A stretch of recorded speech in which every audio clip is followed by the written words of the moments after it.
Bonsoir et bienvenue dans le Kick Parade 122. Salut Swan. Salut Rohan, bonjour à toutes et à tous et bienvenue pour cette dernière émission de la saison. Eh ouais, on prend des vacances. C'est vrai que Kick Parade, c'est quand même une hebdo assez lourde, hein. C'est vrai qu'on fait pas trop les ouin-ouin, mais c'est quand même plusieurs heures de préparation, plusieurs heures de montage, un enregistrement d'une heure, et ça toutes les semaines, toute l'année. Donc voilà, donc on va prendre un petit peu, une pause avec Kick Parade. Donc on est bien conscient que ça fait une grosse pause, hein, de mi-juillet jusqu'à fin août, on va dire. On va essayer de reprendre fin août. C'est jamais bon pour une chaîne YouTube, hein, d'arrêter aussi longtemps. Ouais, ça, on en est conscient. Mais bon, il y a un moment donné, il faut quand même, faut quand même recharger les batteries. Et puis voilà, puis il se passe pas grand chose non plus à partir de mi-juillet sur les sites de financement participatif. Un peu en juillet quand même, hein, mais en août par contre c'est bien mort. Donc voilà. Ouais. On va prendre des vacances. Allez, le dernier top 10 de la saison avec en 10e position une entrée, une nouveauté. Sword and Sorcery, qui n'est pas vraiment une nouveauté, hein, puisque c'est quand même un jeu qui date de 2017, mais c'est une série de jeux en fait. C'est du dungeon crawler, jeu narratif d'aventure avec personnages évolutifs. Alors il faut quand même dire qu'en 2017, c'était beaucoup moins fréquent. Donc ça a fait partie des premiers, d'ailleurs c'est pour ça qu'il a eu beaucoup de succès à l'époque, de ces premiers gros jeux d'aventure à personnage évolutif. Oui, ça fait partie des, on va dire, des premiers gros jeux comme ça, de l'ère moderne, on va dire. Il y en avait un peu avant aussi. Et donc, il y a eu plusieurs, même pas mal d'extensions. Et donc là, ils nous sortent Alors, j'ai l'impression que c'est le dernier, quoi. The Epic Ending. Donc, apparemment, c'est le dernier de la saga Sword and Sorcery. Après, il faut savoir que Sword and Sorcery, ça se joue beaucoup en campagne, en fait, avec une première, on va dire, une espèce de core box avec les premiers scénarios, et puis ensuite les petits scénarios qui viennent avec des boîtes peut-être un peu moins conséquentes. Donc peut-être que c'est tout simplement, en fait, la finalité d'une de ces campagnes, mais je pense qu'ils vont pas s'interdire l'idée d'en sortir une autre par la suite. Surtout qu'il en est à 1667 contributeurs, déjà 171 000 €, et il reste là une bonne dizaine de jours, donc c'est plutôt un démarrage correct, surtout qu'il y a beaucoup plus de concurrence maintenant dans ce secteur. Ouais. C'est même très à la mode, hein. Donc c'est pas mal. Alors attention, il faut la boîte de base, hein, pour jouer à Abyssal Legends. On n'a pas donné le titre de cette extension, c'est pas un standalone. Voilà. Donc il y a un petit pledge pour prendre le core box en même temps. Tu te rappelles, la semaine dernière, on faisait un peu d'ironie avec Scarface qui mettait un peu des enforcers là, qui ne sont pas des grands méchants d'ailleurs. On nous a repris dans les commentaires, qui sont au contraire des personnages. Le Tequila, là, on se disait ouais, bon, ça devient un peu... Et on avait dit, bientôt ils vont faire une Cthulhu Edition sur Scarface. Et ben voilà, Sword and Sorcery Cthulhu Edition, hein, parce que ça s'appelle Abyssal Legends, avec une créature sur la couverture qui ne trompe personne. Donc voilà, on est dans les bords de mer. Alors c'est marrant parce que je viens d'acheter la nouvelle boîte de la campagne du Seigneur des Anneaux, qui est chasse-rêve et qui se passe aussi en mer. Il y a ça, et puis il y a aussi l'hiver, hein. Ça c'est la grande mode aussi entre Frosthaven, Monster Hunter. Donc voilà, donc on rigole un peu, mais c'est vrai que c'est encore une énième émulation de Lovecraft et appliquée à l'Heroic Fantasy. Sachant que moi en plus, alors Sword and Sorcery, moi j'ai la boîte de base, hein, qui a été traduite en D'accord. français. De manière générale, en fait, c'est un jeu qui se traduit, mais qui s'est décalé quand même avec pas mal d'années de décalage entre la version anglaise et la version française. Et je trouve déjà, enfin moi, le jeu est intéressant sur plein d'aspects, mais je le trouve un peu daté en fait. Ouais. Dans ses mécaniques, je le trouve un peu lourd. Et c'est vrai que là, de voir une extension où en plus tu nous mets du Lovecraft, tu dis, mais j'ai l'impression que le jeu il a 10 ans, enfin il vient de prendre 10 ans dans la tronche, quoi. T'as l'impression de venir sur Kickstarter en 2015, quoi. Après c'est un peu nous, hein, qui snobons Lovecraft, parce que c'est vrai que les jeux qui font des liaisons avec l'univers de Lovecraft ou de Cthulhu marchent pas mal quand même. Bien sûr. Donc c'est un univers qui attire, mais c'est vrai que on en a un peu ras-le-bol de voir toujours les mêmes sortes de créatures, le même sorte d'univers plaqué comme ça. C'est vrai que quitte à visiter les abysses, ce qui est cool, moi j'adore, mais autant créer des nouveaux trucs, quoi. Donc voilà, c'est un peu... disons qu'ils prennent pas beaucoup de risques, quoi. Ouais, Graphiquement parlant, je parle. C'est Ares Games qui fait ça, c'est une boîte italienne. Moi j'ai 2 jeux, je crois, dont le Battlestar Galactica, qui n'est plus édité, qui est une espèce de X-Wing version Battlestar Galactica, qui est plutôt rigolo. Voilà. Ils avaient fait aussi La Guerre de l'Anneau, qui est un de mes jeux favoris. Ah oui, c'est vrai que Donc, oui, t'adores ce jeu, toi. Ouais. Très très bon éditeur. Ok. 9e position, encore de l'Heroic Fantasy ou du Medfan comme on veut. Stone Spine Architects, 68 000 €. Il vient de passer les 2000 contributeurs. Il est là pour une petite vingtaine de jours. Alors là, c'est plutôt original. C'est un jeu de cartes dans lequel on vous propose de créer vous-même votre donjon. Donc c'est un peu inversé, quoi.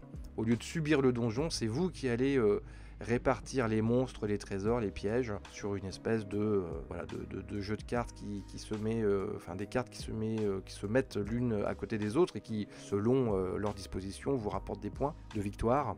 Et c'est dans un univers qui est assez connu, lui aussi. Puisque c'est l'univers de cartographeur, il me semble. C'est ça, de cartographeur, de role-player de manière générale.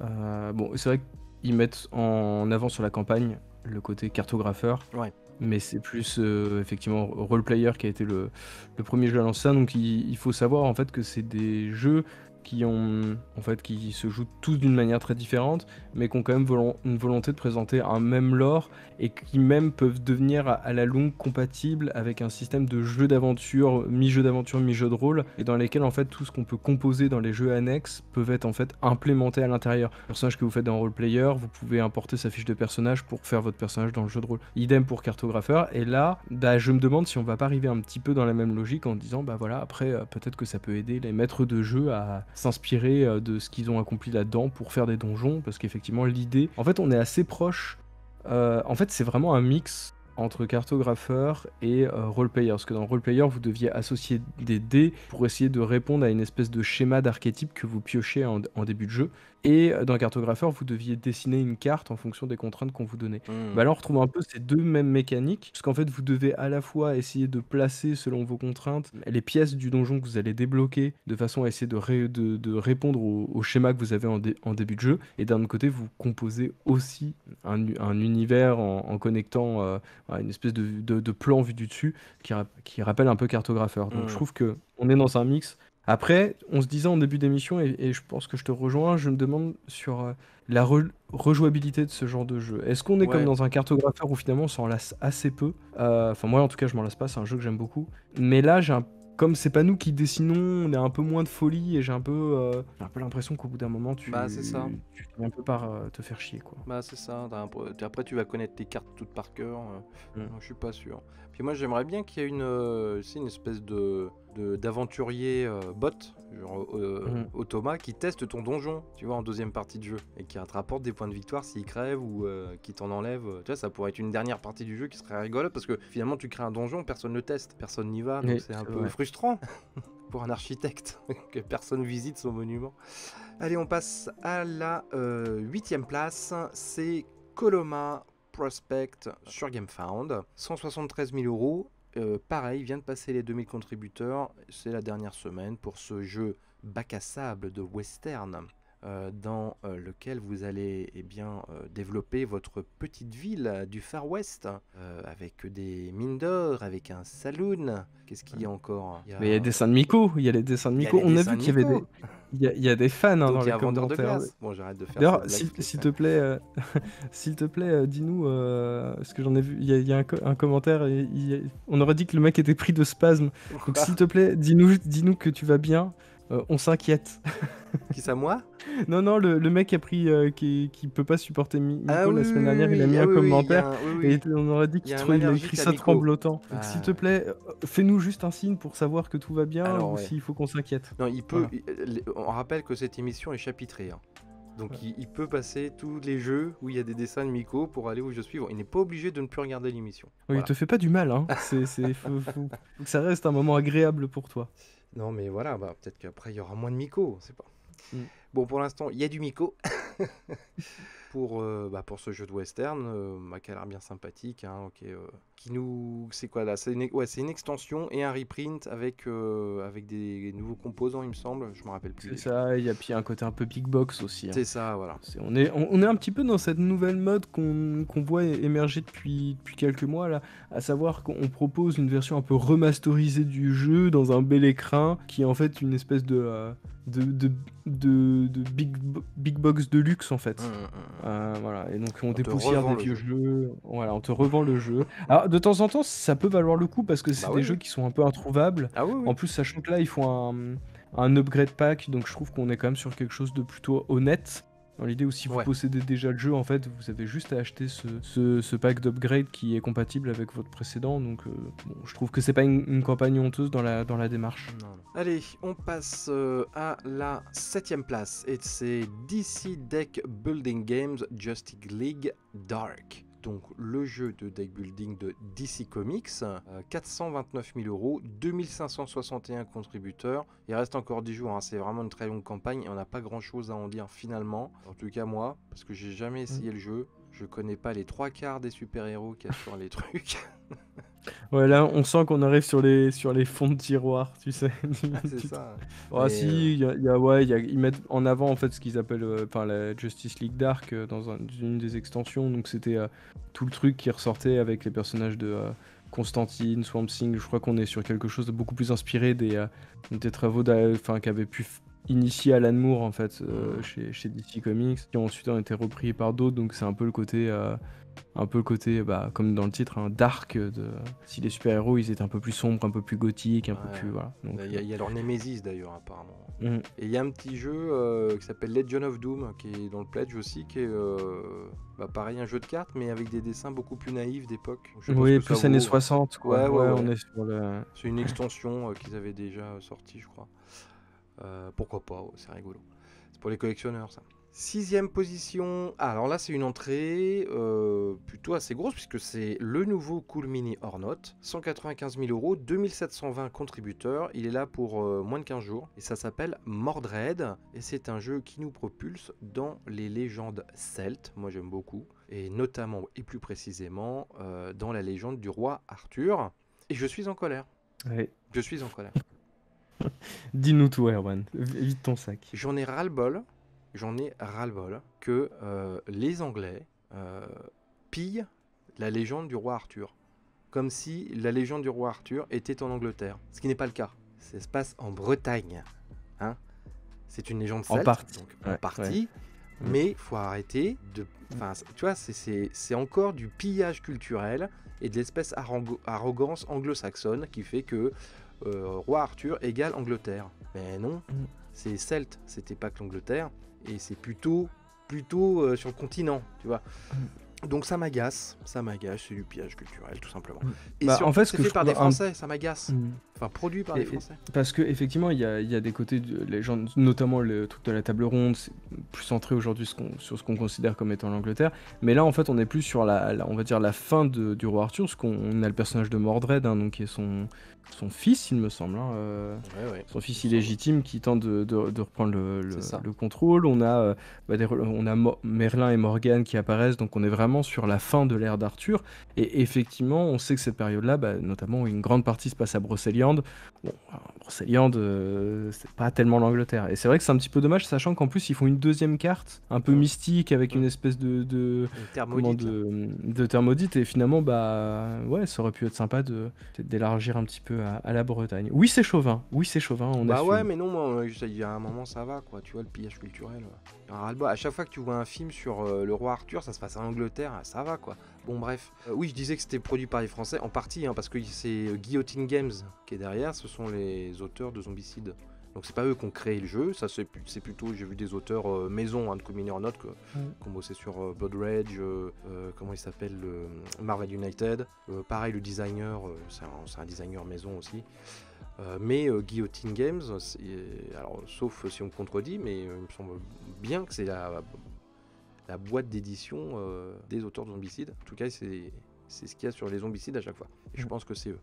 Donc, en plus, trahison, quoi. Trahison. Bon.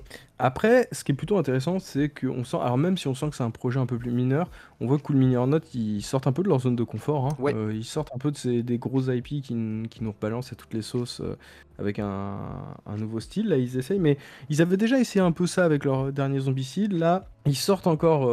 ils tentent quelque chose. Après, alors je sais que Cool Mini Hornet, et ils sont réputés pour leurs figurines, etc., etc. Mais c'est vrai que pour ce type de jeu, je trouve que les figurines sont quand même relativement anecdotiques. Oui. Enfin, et je trouve, encore une fois, dommage de ne pas proposer une version plus accessible, moins chère, sans figurines. Clairement, on est sur du... du truc de territoire, il suffit juste de prendre même des petits pions en bois de Ouais. couleur et c'est amplement suffisant en Ouais, fait. ouais. Et ce côté aujourd'hui de jeux comme ça qui se veulent inaccessibles enfin, pour les gens parmi nous qui ont les salaires les plus modestes, moi je trouve que ça devient un peu agaçant. Là on a un prix d'entrée, alors ok c'est un tarif unique, c'est quand même 110$, sachant que Cool Me or Not derrière, vous êtes sûr que les frais de port, Ouais, etc., ça va matraquer. ça va matraquer derrière. Voilà, je trouve que ça coûtait rien de faire une version sans figurine. Voilà. Je veux dire, Feu Mythic Game, ils étaient capables de le faire. Je veux dire, il y a plein de boîtes aujourd'hui qui reviennent vachement là-dessus. Ouais, ils sont capables de Awaken le faire. Realms, là-dessus, ils sont parfaits. Voilà, si quelqu'un veut la composante de Luc, vous l'avez, etc.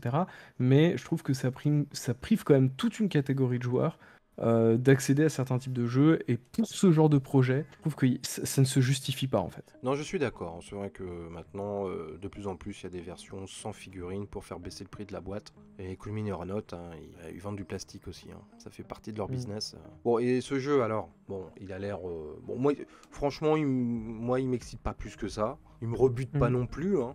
J'en ferai bien une partie pour essayer, mais bon, voilà. Pourtant, j'aime beaucoup l'univers. Je trouve que la direction artistique est plutôt raffinée. Ouais, bon, c'est un jeu de territoire, ça. Un jeu de prise de C'est territoire. ça. Ouais, et puis d'influence, voilà, vous allez devoir prédire vos tours. Et en fait, à la fin, vous allez jouer des populations qui sont un peu asymétriques.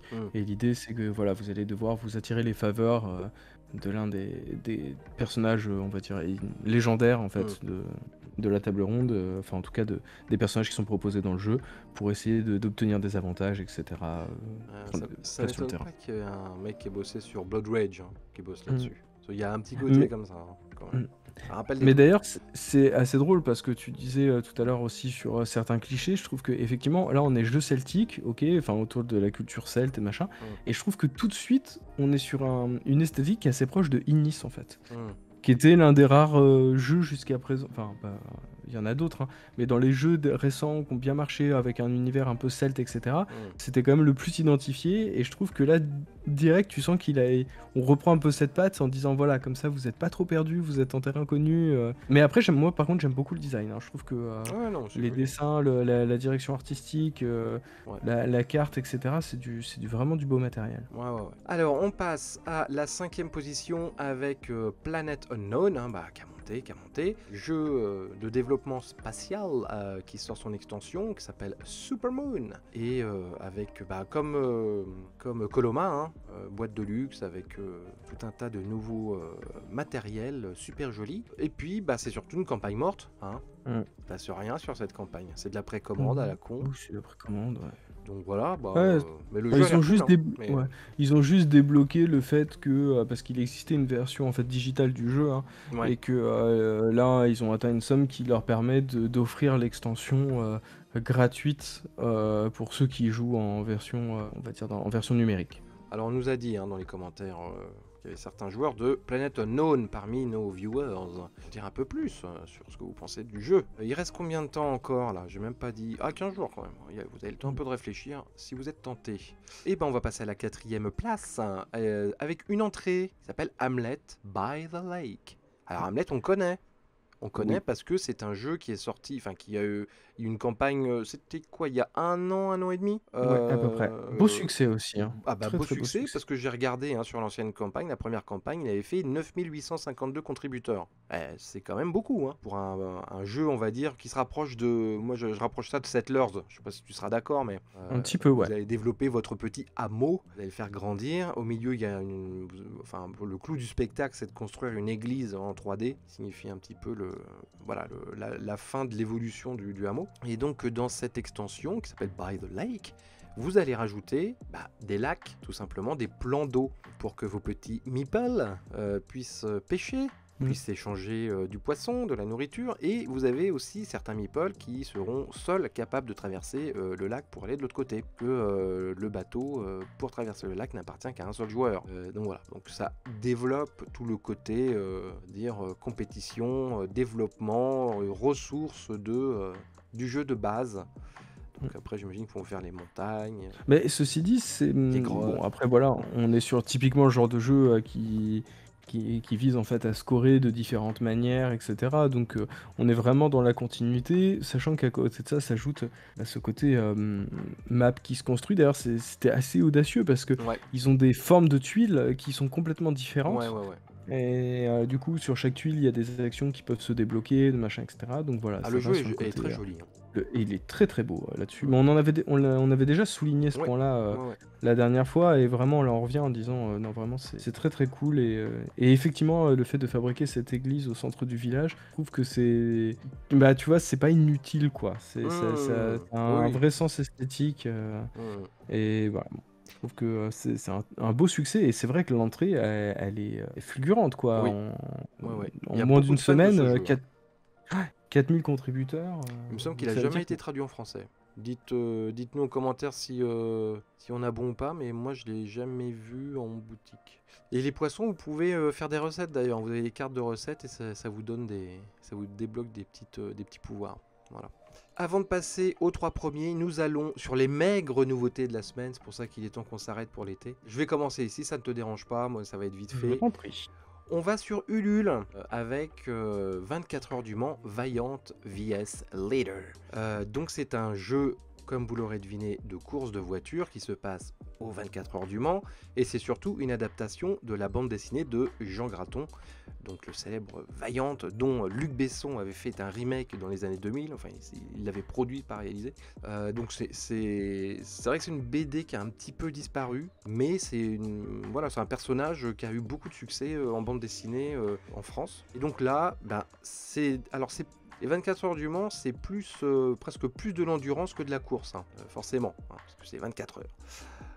Donc là, ils ont essayé de recréer, même si c'est un jeu familial, et ils le soulignent que voilà, ils n'ont pas voulu faire un jeu ultra compliqué et élitiste, mais il y a quand même, ils ont pris en compte tout ce qui faisait la spécificité de cette course, c'est-à-dire que vous avez la météo, vous avez la fatigue des pilotes, vous avez une différence de règles selon le jour ou la nuit, vous avez des talents de pilote, vous avez des pistes sèches ou humides, donc vous avez quand même voilà, beaucoup de caractéristiques qui sont prises en compte de la course des 24 heures du Mans et qu'ils ont transformé en mécanique. Donc why not?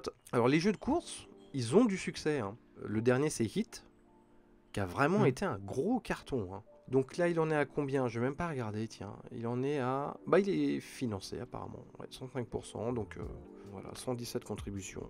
Jeu de course, 24 heures du Mans, tiré des bandes dessinées de Vaillant. Michel Vaillant. Et ben on va repasser Écoute, sur... Ouais, ouais, j'enchaîne, on avec retourne sur Kickstarter. Kickstarter, ouais. Je vais commencer par vous parler d'un jeu qui s'appelle Wolves. Donc c'est un jeu qui est assez minimaliste au niveau des composants, qui joue à partir de 3 joueurs. Et l'idée en fait, c'est que vous avez un hiver extrêmement difficile qui arrive, et en fait les joueurs vont être amenés à collaborer en fait pour survivre à cet hiver, tout en scorant, et à la fin le joueur qui aura obtenu le plus de points, qui aura le plus contribué au bien-être de la société, sera déclaré vainqueur, et du coup dans le jeu il deviendra chef du village. Alors en fait ce qu'il faut savoir, c'est que vous n'avez pas joué des loups, mais qu'en fait c'est très empreint en fait de culture Cherokee. Voilà. Oula. Et la culture Cherokee mettait vraiment en avant l'idée que en fait l'individu seul ne vaut pas grand-chose, et que tout se compose au sein de communautés, et que si quelqu'un joue de manière, tout le monde joue un peu de manière individualiste, et ben en fait ça ne peut que se casser la gueule. Et donc l'idée c'était de se dire, on veut garder l'esprit d'un jeu de survie avec un peu chacun dans son coin, mais tout en gardant à l'esprit que en fait vous pouvez pas faire toutes les actions, et vous pourrez pas survivre sans travailler de concert avec les autres. Donc il y en a qui vont aller plutôt chercher des ressources de nourriture, d'autres vont plus essayer de fabriquer des objets, etc. C'est Et l'idée semi-coopératif. voilà, c'est semi-coopératif, et je trouve que l'idée est très sympa, et en plus voilà, ça peut permettre à certains de découvrir un petit peu plus sur la culture Cherokee. C'est pas plus mal. Moi, Le je seul trouve ça truc que très je joli. regrette, ouais, c'est joli, mais du coup, je me dis, c'est dommage de pas mettre plus en avant, peut-être la culture dont il s'imprègne, et peut-être mettre en avant l'art et les motifs qu'on a pu retrouver dans ces communautés indiennes. Ça aurait été aussi une alternative qui aurait été sympa. Mais en Ouais, tout cas, là, ils ont j'aime visé bien le le côté minimaliste, mais minimaliste, c'est ouais. cool. Ouais, ouais. c'est sympa. Ça fait un peu le jeu japonais. C'est ça. Moi, je suis désolé, hein, il y a plein de bruit dans mon micro. C'est parce que j'ai très chaud, c'est la fenêtre ouverte. Et entre les motos, les hélicoptères, les pompiers, les machins, je pense qu'il y a une invasion de zombies actuellement. Et que nous ne le savons pas puisque nous enregistrons Kick Parade. Voilà. Dernière nouveauté de la semaine que tu as choisie. Alors là, Oui. rien à voir. Non, là on va Si ce n'est qu'on retourner est toujours sur Kickstarter. Exactement. Ça s'appelle Ludit ou Ludité, je ne sais pas.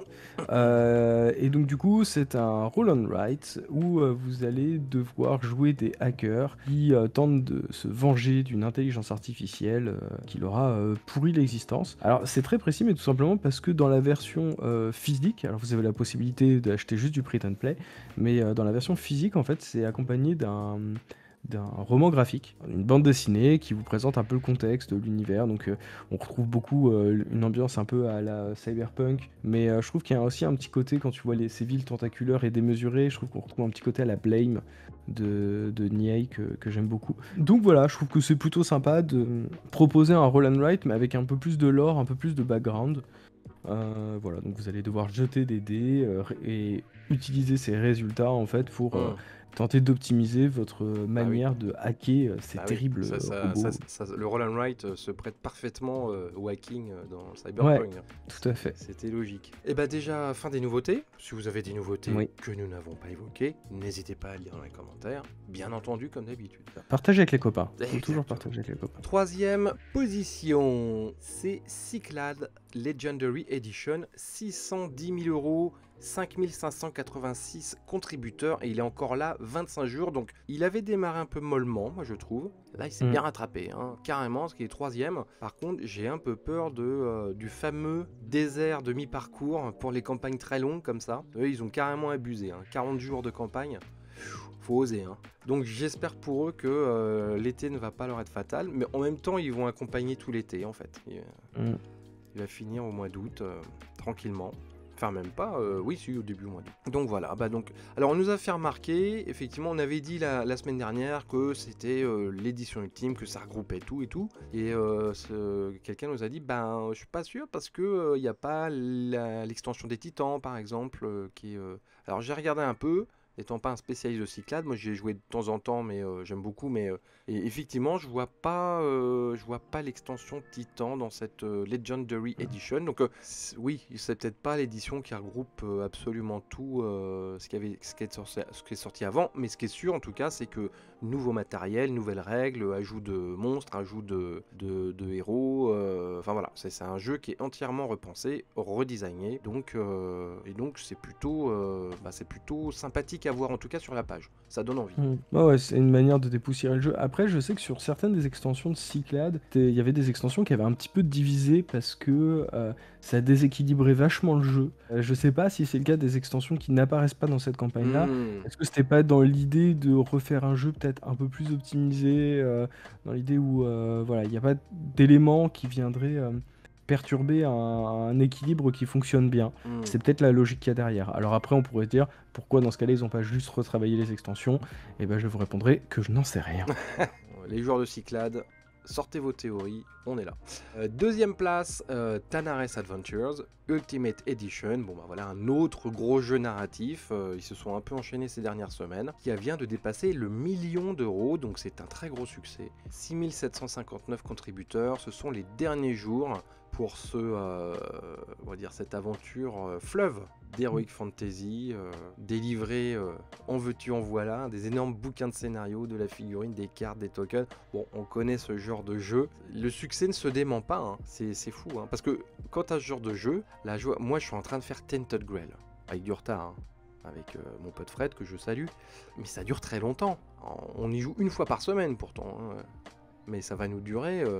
Là, tout l'été, j'espère, parce que là, il faut qu'on passe après au Seigneur des Anneaux, hein. Patiemment, on a rangé notre nouvelle boîte de campagne pour la rentrée. Là, ça nous démange d'y jouer, mais on veut finir Tainted Grail avant. Donc, je suis toujours étonné que ce genre de jeu ait autant de succès, parce que est-ce que c'est un renouvellement de public, ou est-ce que c'est le même public qui achète ce genre de jeu, mais de manière un petit peu boulimique, et qui ne finit pas forcément leur campagne des jeux qu'ils ont déjà? Je sais pas, parce que ça peut durer plusieurs mois, voire un an. Tu vois, si tu joues pas de manière soutenue, Donc c'est étonnant qu'il n'y ait pas une Mais saturation du marché comme ça de ces gros jeux.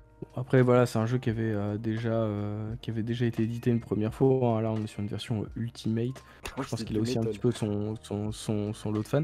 Je sais plus si on en avait déjà parlé et auquel cas tu m'arrêtes, mais je sais pas si t'as vu ce gros truc, le 4 months guarantee, où les mecs s'engagent en disant si à partir du moment où on a une date en fait estimée de livraison et si cette date dépasse les 4 mois, vous aurez le droit de demander le remboursement complet de votre jeu Ah mon et on Dieu, s'engage j'avais à pas vous vu ça. rembourser 100% Ah là là. du truc. Ils font comme la SNCF? C'est ça. D'accord. Bah, moi, je trouve Voilà. ça plutôt honnête. Ouais, c'est honnête, mais je Mais, trouve ça dommage que ça devienne un argument marketing, quoi. oui, bah, ouais, mais bon, en même temps, voilà, les retards, c'est quasiment systématique maintenant. Oui, après, il faut pas non plus que ça devienne, tu vois, qu'on plonge façon jeu vidéo, où en gros, ça fait qu'on fait cravacher les équipes comme des Oui, connards en disant aujourd'hui vous avez des limites de temps parce que, tu sais, c'est un peu comme ces livreurs de pizza où au bout de 30 minutes, ta pizza, et ben en fait, t'es pas obligé de la payer. oui, Voilà, il parce faut qu'il y a que une olive derrière, froide.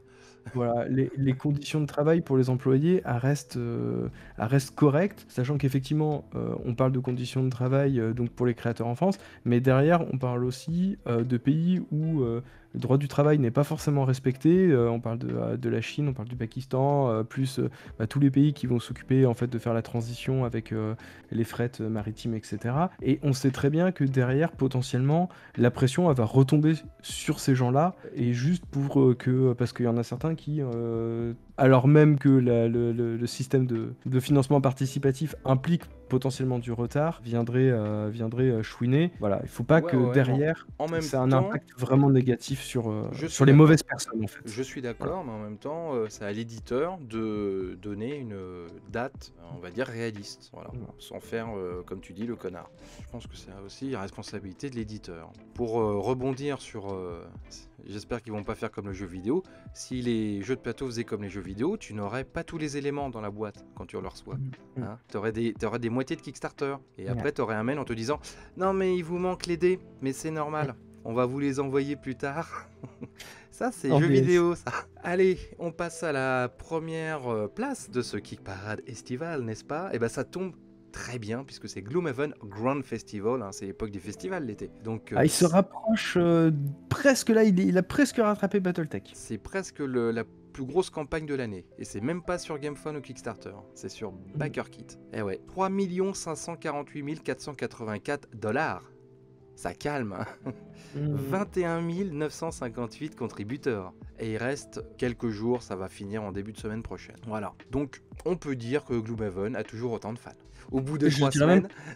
Je dirais même qu'il en a de plus en plus. Ah ouais, ouais, Et c'est ça, fou, hein. c'est très fort. Après, c'est d'excellents jeux. Ouais. Voilà, c'est un univers qui arrive à convaincre. Sachant que là, en plus, on est vraiment sur une version full anglaise, hein, donc, Oui. c'est-à-dire que derrière, les joueurs. Après, tu du peux monde prendre des boîtes de entier, figurines, hein. oui, c'est ça. Ouais, oui, c'est vrai. Mais fait plaisir. d'ailleurs, je pense qu'il y en a beaucoup qui font ça. Mais oui, non, là, pour le coup, on est sur un succès planétaire. Mais en même temps, moi, c'est un monde que je suis très content de le voir se développer, hein. Je pense que là, ils présentent une version du jeu de plateau en version, on va dire, numérique. Ils préparent là leur premier jeu de rôle. Mais moi, ça m'étonnerait pas que dans quelques années, on se retrouve avec un vrai jeu vidéo, un vrai univers Gloomhaven qui se série démarque sur Netflix. en fait. Ah oui. Peut-être. Ouais. Tu vois, ça va se passer. Où va-t-on? Ouais, c'est ça. Brevette, fais ça, contacte-les maintenant, hein. Bon, enfin, en tout cas, c'est un gros succès et ça restera l'un des plus gros succès de l'année. En tout cas, c'est le succès de cet été, ça c'est sans nul doute. Et bien voilà, on a fini ce dernier Kick Parade de la saison. On vous fait un énorme merci pour nous avoir suivis pendant tous ces longs mois d'hiver, d'automne, de printemps et d'été. Reposez-vous bien si vous en avez la possibilité. Jouez bien si vous en avez la possibilité. Ne crevez pas de chaud. Et puis nous, on se retrouve fin août ou début septembre pour une nouvelle saison de Kick Parade. Salut Swan. Salut Erwan, merci encore à toutes et à tous. Et bien, même si on n'est pas mécontent effectivement de prendre ce petit repos bien mérité, Ça va nous faire tout drôle, hein, quand même. ça va nous faire tout drôle et on a vraiment hâte de vous retrouver à la rentrée. Donc à très vite. Allez, bon été à toutes et à tous. Salut. Ciao.